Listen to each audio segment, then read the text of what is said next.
Welcome, and thanks for listening to Intrinsic Investigations. My name is Mr. Olivo, and I created this podcast because I've been fortunate enough over the last decade to see unique and thought-provoking projects happen in my classroom, and we wanted a place to showcase them. The true heart of this podcast lies not in the content discovered, but in exploring the personal stories of these young researchers as they journey through uncharted and unfamiliar intellectual terrain. By sharing their stories, we hope to normalize the challenges and frustrations that come with independent research, and also share those moments where students transcend the normal grind of the school day to discover concepts that range from the global to deeply personal. We will begin with a brief introduction to the student of focus, why they picked their topic, and discuss their growth over the course of the last year.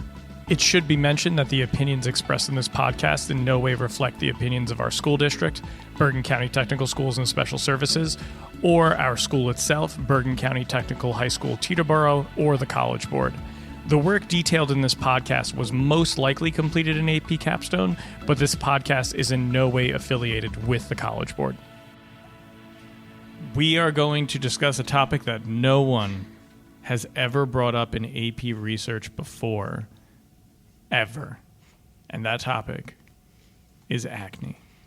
And the person who's going to be talking about this topic is across from me right now. Introduce yourself, and we'll get into this unique investigation. Okay, hi guys, I'm Morgan, and I did a content analysis and also like a literature synthesis of acne rhetoric in 2005 to 2010 teen sitcoms. And what were those teen sitcoms? Okay, so I did 3 from Disney Channel and 3 from Nickelodeon, and these were like the most popular at the time. So from Disney Channel, I did Shake It Up, Hannah Montana, and Where's It's a Waverly Place. And then from Nickelodeon, I did Victorious, iCarly, and Zoe 101. As a human being who's never seen any of these shows, who's obviously, so I'm 44 at the time of this recording. I've never seen any of these shows. I have a sister-in-law who's 24 and definitely has watched these shows. What is your relationship to these shows? Okay, so I have an older sister who's 21, and so I pretty much like grew up watching these shows because that was like more of her era when she was getting older. But I had seen pretty much all of them except for Shake It Up, Wizards of Waverly Place, and most of Zoe 101. So I had a pretty basic understanding of like the shows in general and then their plot lines. But the shows that I hadn't watched, I just watched fully just to like understand the characters. And what were you looking for in these shows? Just any references to acne in general. Like at first I had a broader framework of keywords that I was looking for, but I found that anytime that acne was referenced, or even if it showed up on screen, it was always like addressed by its name as like pimple or zit. It was never like acne vulgaris. Like it was always addressing it in a casual sense. Should I, for the remainder of this interview, refer to acne as zits or pimples? If you want. Okay. Will that keep it consistent with the language that's used on the shows? Yeah. Okay. Because since I'm old, this is a generational gap thing, but the show that I think of the most when I think of teen high school dynamics and zits is Saved by the Bell. Because there's a classic Saved by the Bell episode where Zach Morris creates an anti-pimple cream that also turns your face maroon.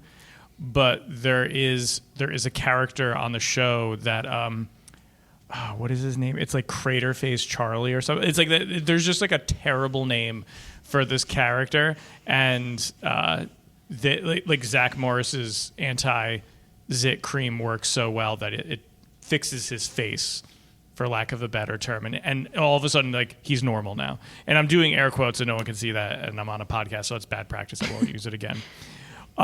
Why did you pick these shows to examine how pimples and zits are discussed? Did you just notice something in watching them? When I was initially deciding my research, I actually saw a clip of Victorious on TikTok, and they had discussed acne in a negative sense. They referred to it as like a volcano of a pimple, and they were saying like, ew, it's huge and whatever. So that just got me thinking about it. But then I was like, okay, if I want to include Victorious in my research, I have to be able to like defend this choice.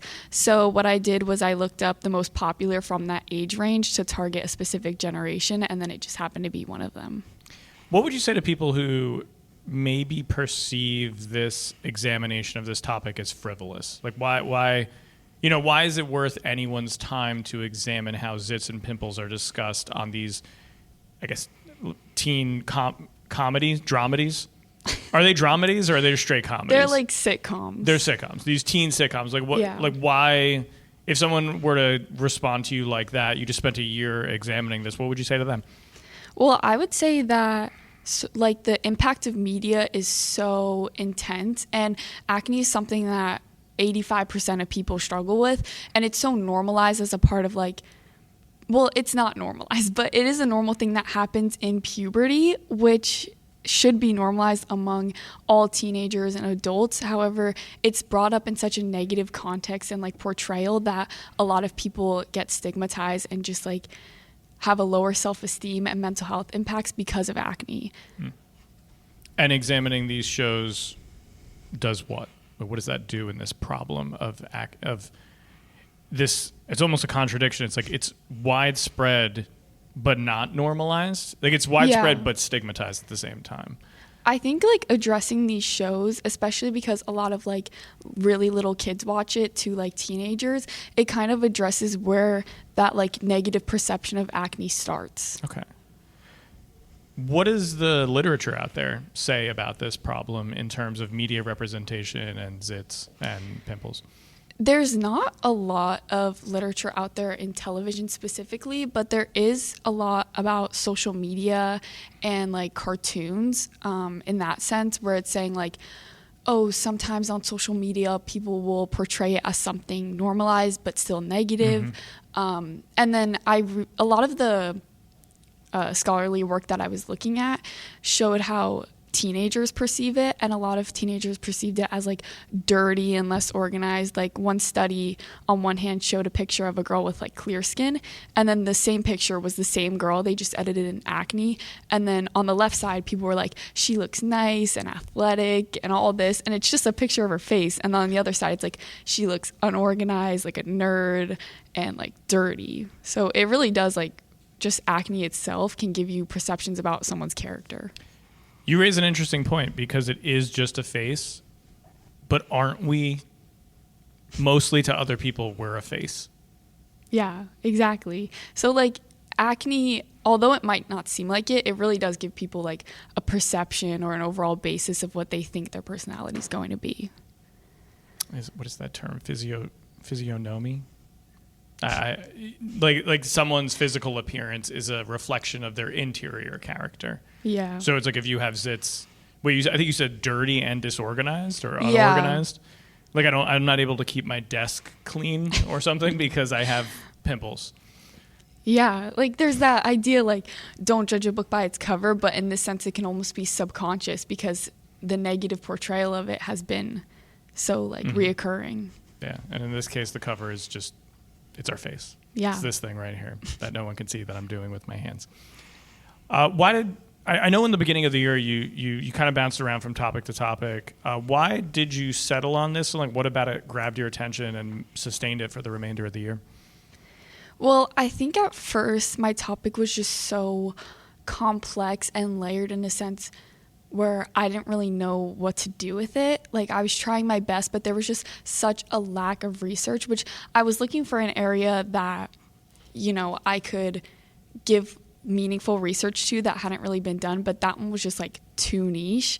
So moving to acne stereotypes, I feel like this actually had more of an impact and like this research was more meaningful in general because it's to such like a broad group of people.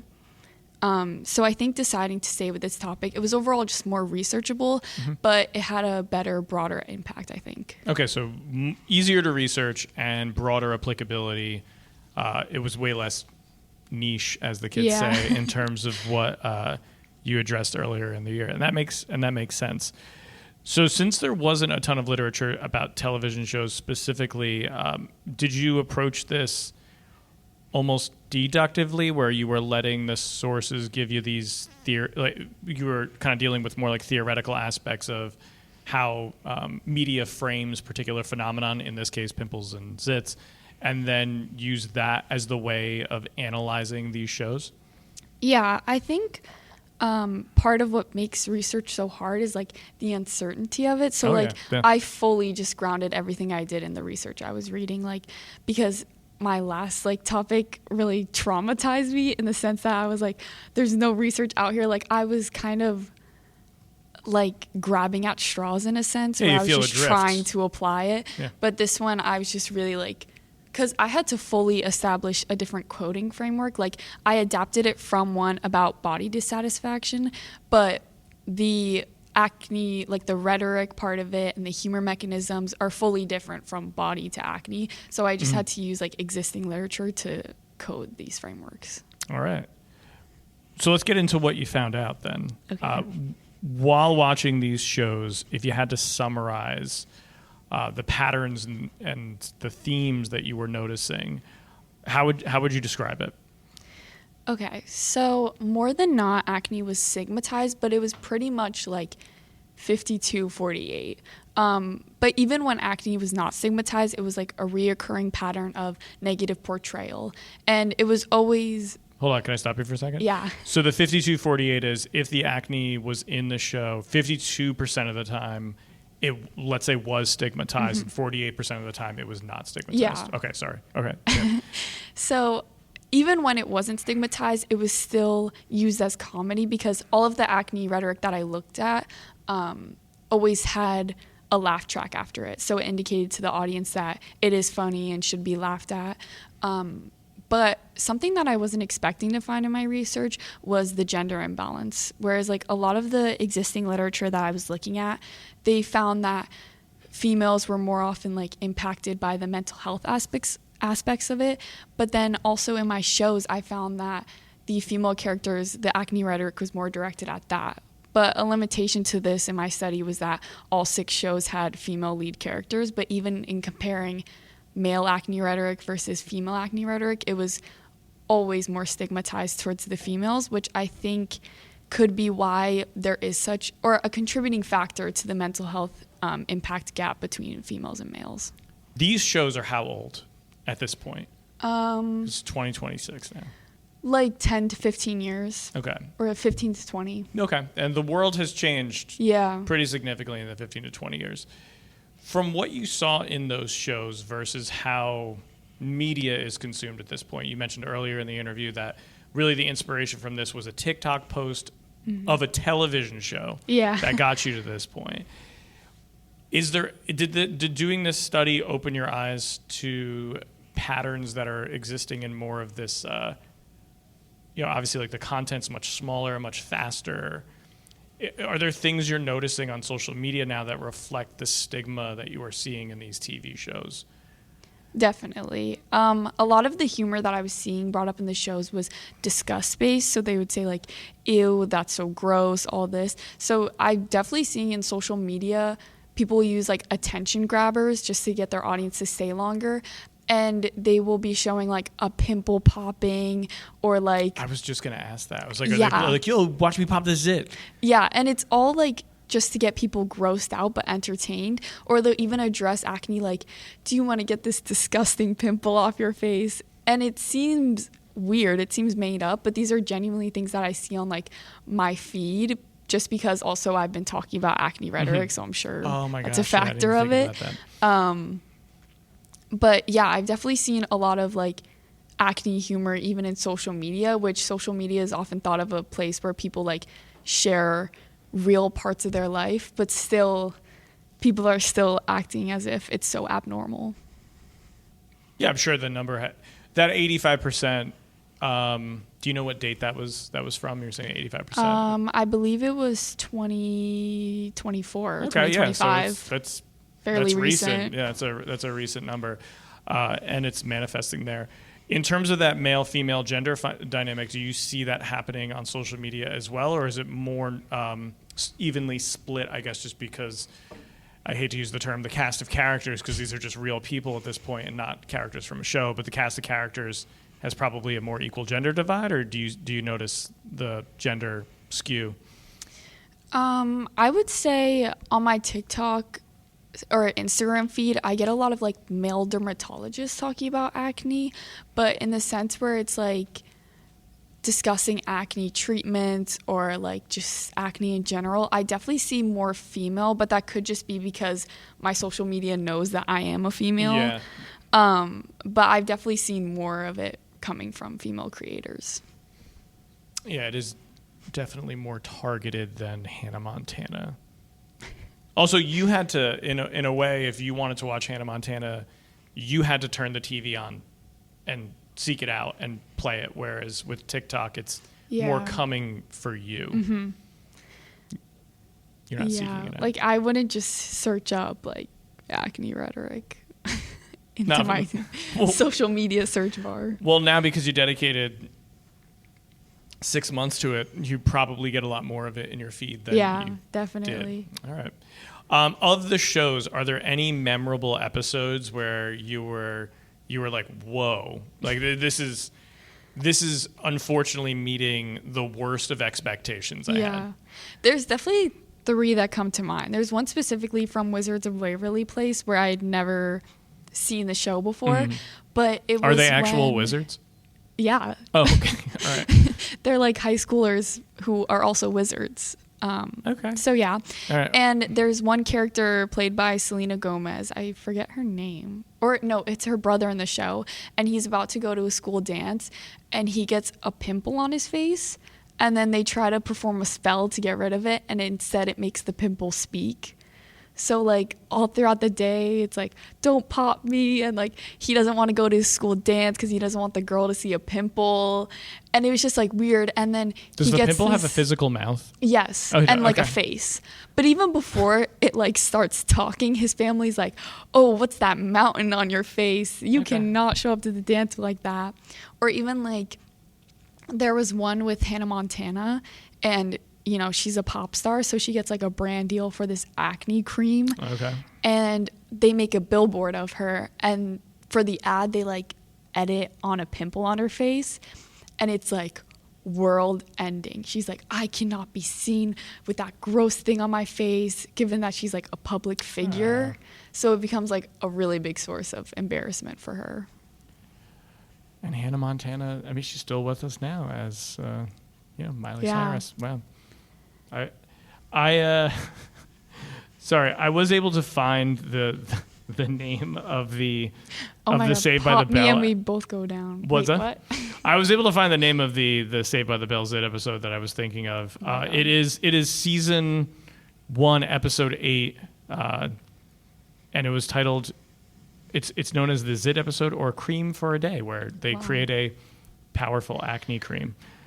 I thought you were going to say, because both the episodes I named, like, acne was the main focus of that entire episode. Like, the one from Wizards of Waverly Place was literally called Pop Me and We Both Go Down.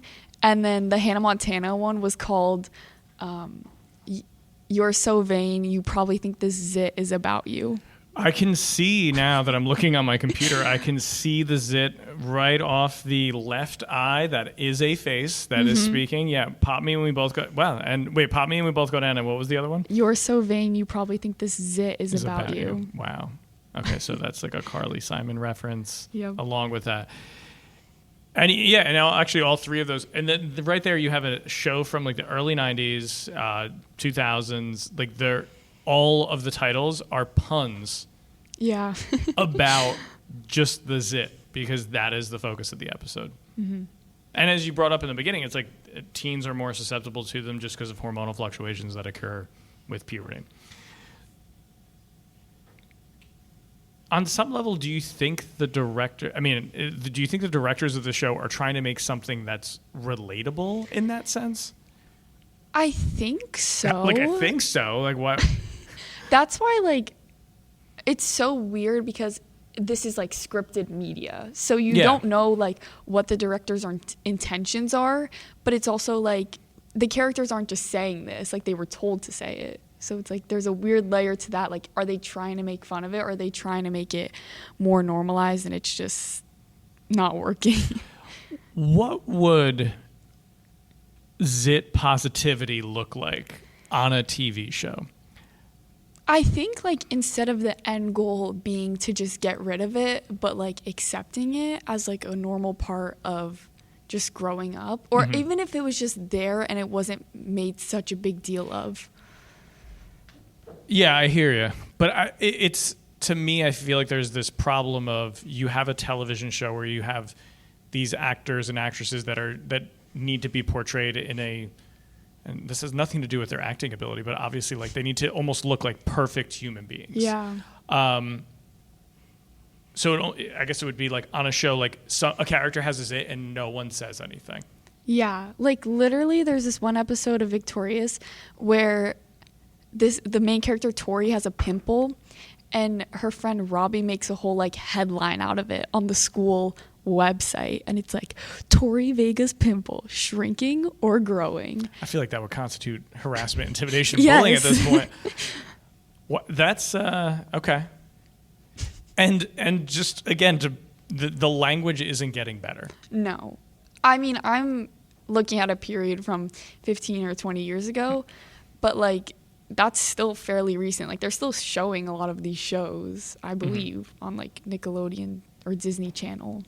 So what did teens take away? Because that in a way I feel like that's your target audience here. It's like obviously you're trying to do research, you're trying to approach something like pimples and zits and their portrayal in media in a very academic way, but your work seems teenager forward, teenager focused.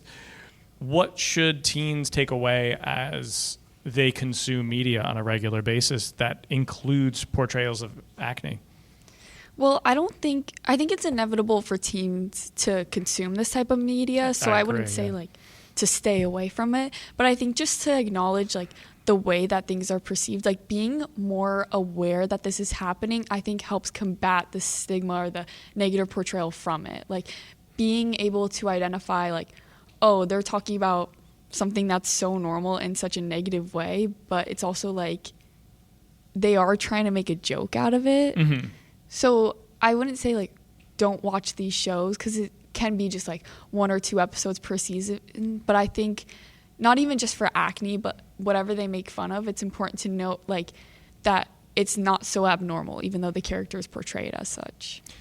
What else on the shows, because you just said this, is there anything else on the shows that you noticed as running gags where you were like, yeah, this is not aging well, or was it for the most part pretty benign? I mean, I wasn't really looking at anything else, but I think just from watching some of the shows, there's definitely a weight stigma, like just bodies in general, or like the way different characters are portrayed. Like there's one guy and he has like glasses and curly hair and he's portrayed as kind of nerdy, or that like none of the guys like him. So I think there's definitely stereotypes and negative portrayals in that sense.